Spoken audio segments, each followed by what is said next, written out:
సురేందర్ రెడ్డి దర్శకత్వంలో చరణ్ నటించిన ధృవ సినిమా మంచి విజయం సాధించింది.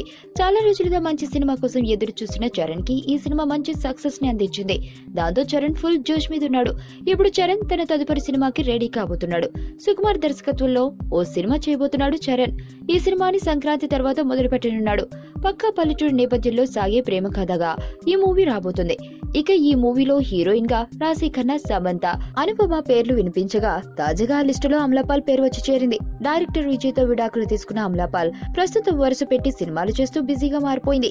ఈ నేపథ్యంలో సుకుమార్ చరణ్ మూవీలోని హీరోయిన్ కోసం ఆమెను ఆడిషన్ కి రమ్మని పిలిచారట. ఒకవేళ ఆడిషన్ లో ఓకే అయితే ఆమెనే హీరోయిన్ గా తీసుకోవాలని ఫిక్స్ అయ్యారట చిత్ర యూనిట్. ప్రస్తుతం చరణ్ చిరు 150 మూవీ ప్రమోషన్ లో బిజీగా ఉన్నాడు. ఈ మూవీ రిలీజ్ కాగానే సుక్కు మూవీని సెట్స్ పైకి తీసుకురాబోతున్నాడు.